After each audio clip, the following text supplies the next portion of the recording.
too. Okay, and when did you start hitting with some other musicians as a bass player? Did you want to name that bass player that you borrowed his bass? I don't even remember his name. Okay. Yeah. Okay, well, when did you start hitting as a bass player with other musicians? I got a gig when I was, I think, 14, but I had to join the union. It was with a guy named Johnny Trafton. It was with the Johnny Trafton Orchestra. And we played at Park and Recreations that summer that I was 14 years old. And that's where I met Wild Bill Moore, Teddy Harris, Sam Sanders, Beans Bowles, and all those guys used to play in the in Johnny Trafton's band, right? Mm-hmm.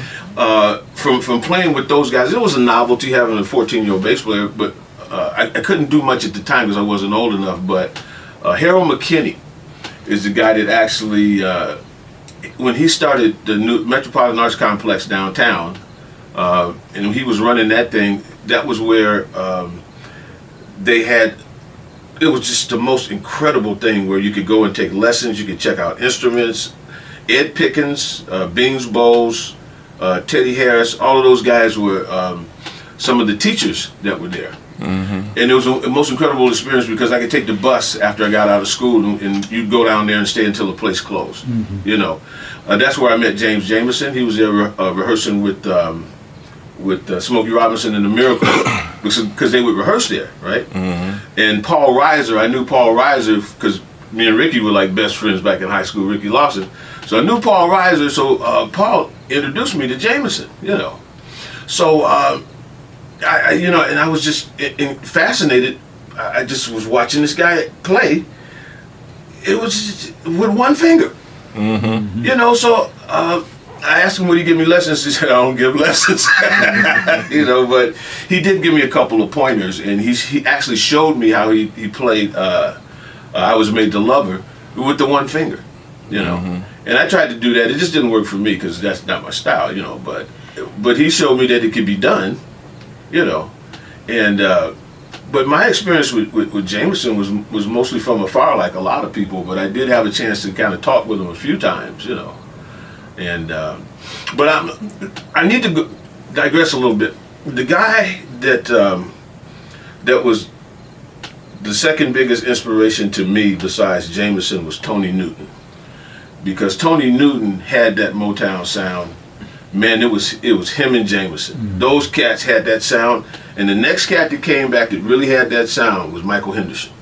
You know, mm-hmm. And these were the guys that I idolized when I was coming up. I remember Ernie Rogers taking me to a Motown review at the Fox when I was still in junior high school. Michael Henderson couldn't have been 16 or 17 years old, mm-hmm. you know, and he was playing behind the Spinners or somebody, and man, Michael Henderson, he got down, man. I mean, the cat, man, he's got all of that Motown stuff, but a little bit extra. He's got some of that other stuff, you know, and he showed that up with Miles Davis, you know, mm-hmm. And not only that, being a composer and a singer and an arranger and stuff, you know, he brought another thing to the bass, but only with that whole Motown sound, you know. Right. Just acknowledge this man right here currently plays second base with Michael Henderson. Oh, this shit, man. Yep. Yeah, that's a legend right there, man. Yep. We had a show, but it got postponed in Canada. I hope it's just postponed. Yeah. And Masonic was supposed to be on the 5th, supposed to be this past Sunday, so I'm hoping they get that together. But I'd love to do that in front of a whole town. Yeah. And get that kind of season, get what you guys been feeling all this time. Yeah. Yeah. Yeah, it's awesome, man. You know, you guys was like teenagers playing with the cats. I was like, I said, I done pulled out my hair out, man. You know what I'm saying? I wasn't even old enough, you know, because I used to play the 20 grand. I was like 17. We used to dream about them kind of games. Yeah, but that's the Dells. I played bass with the Dells from behind stage, you know, mm-hmm. at the 20 grand. Let me see, who else did I play with? I played with the Undisputed Truth at the 20 grand. Hamilton Bohannon with Leroy Emanuel and Wawa Watson and Ray Parker Jr. Mm-hmm. That was the Bohannon band back then, you know. See, I was too young to get it. I was too young for our parents was real careful after 67. After 67, Yeah. I think I was like 17 then, something like that, 15. Yeah. Yeah, so we was, I had to sneak down to take my lessons down at Hewitt's.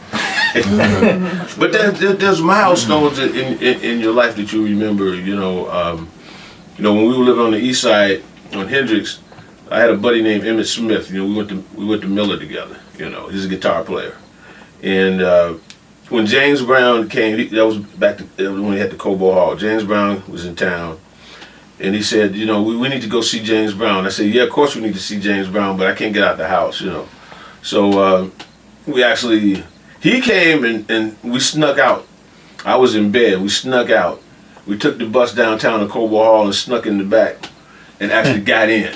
Wow. We got in, and once we got in there, we ended up on the floor, right?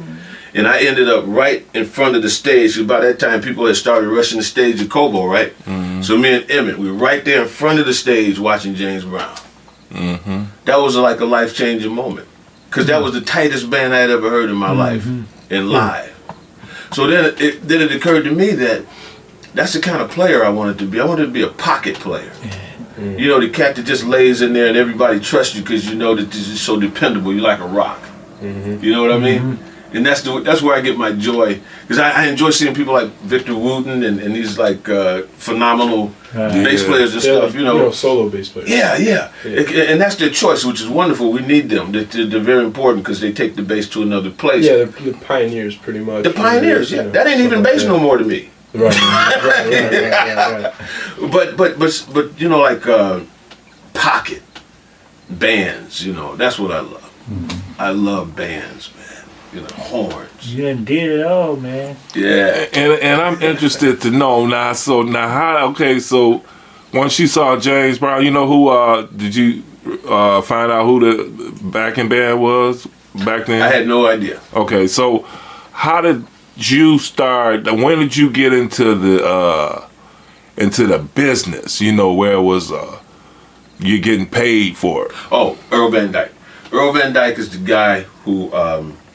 After Motown had sort of just kind of packed up, because that was pretty much my source of income is like with Motown. I was doing a ton of sessions that nobody even knew about, you know.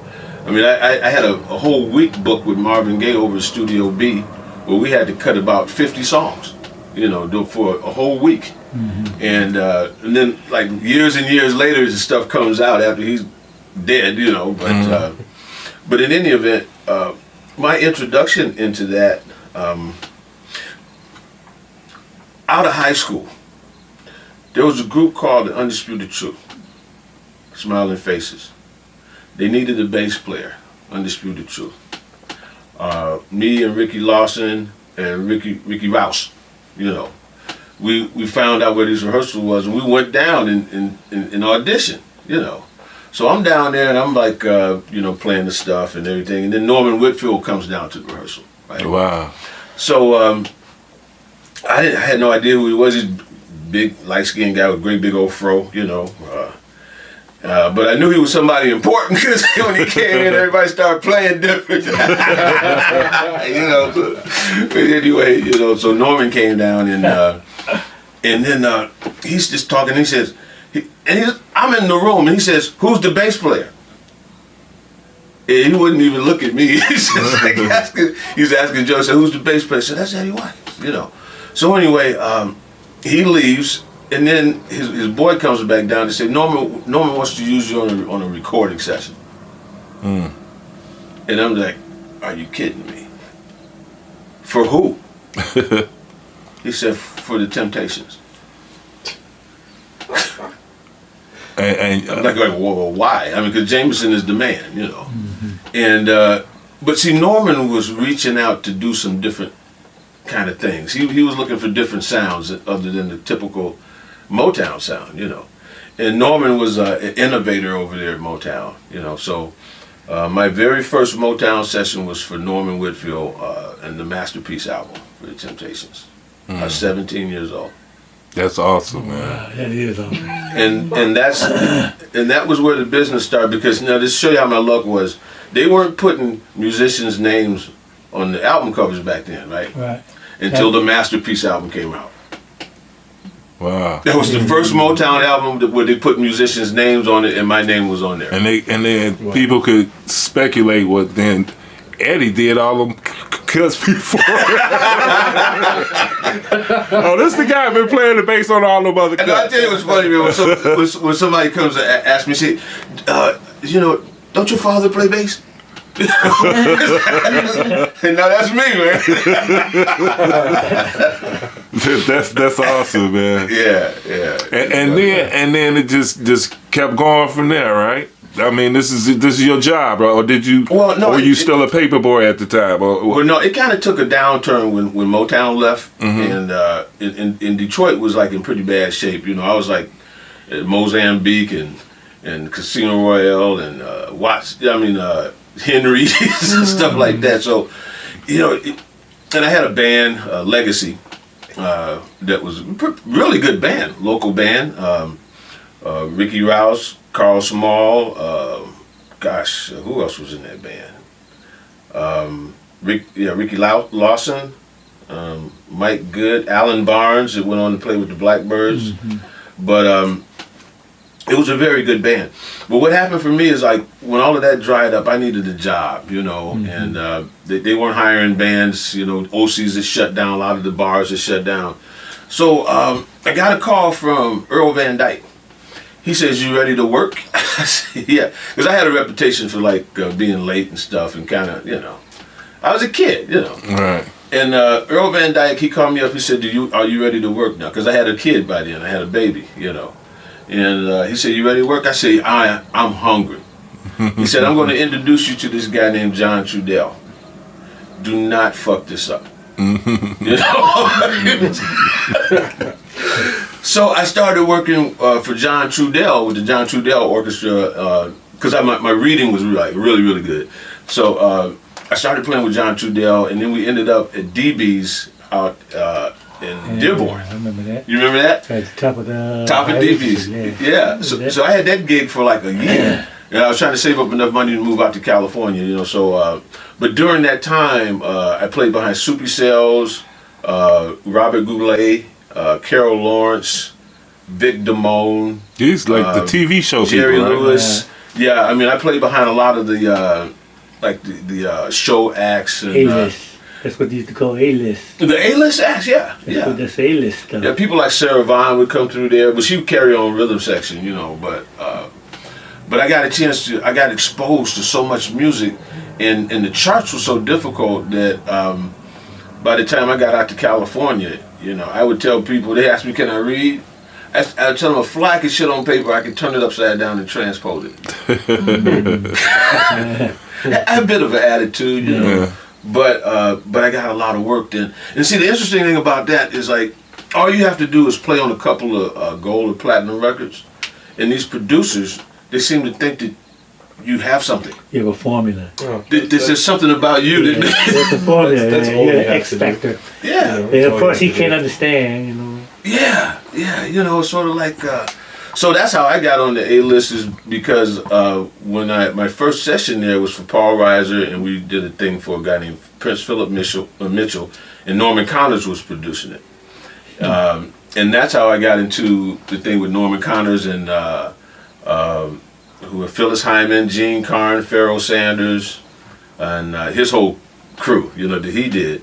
And then from there, I met Bobby Lyle, who introduced me to Wayne Henderson, who was doing all this at-home stuff over here, So we went and did the whole at-home deal. That's the sax player for Weather Report. He was a trombone player for the Crusaders. Oh, Wayne Henderson. Yeah. I was thinking Wayne Shorter, my bad. Yeah, so everything led up from that, but it started from Earl Van Dyke saying, "Are you ready to work now? I'm going to tell you one thing. This is what you need to do. You got all the talent that you need. You got to work on your attitude, but buy a tux and always be on time."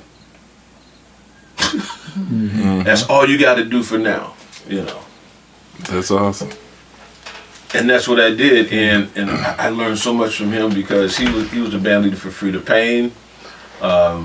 So I traveled with him, me and Earl Jones, the drummer, and One of the Funk Brothers. Yeah, and Earl Van Dyke. We were Through the Pain's rhythm section for about a year.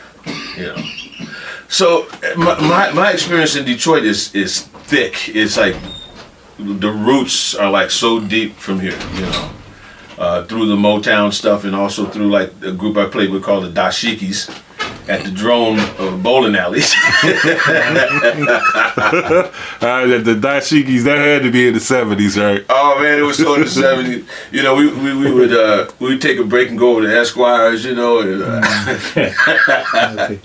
and then, you know, dot netters and all that kind of stuff. That was all. Oh, and the Hobby Bar.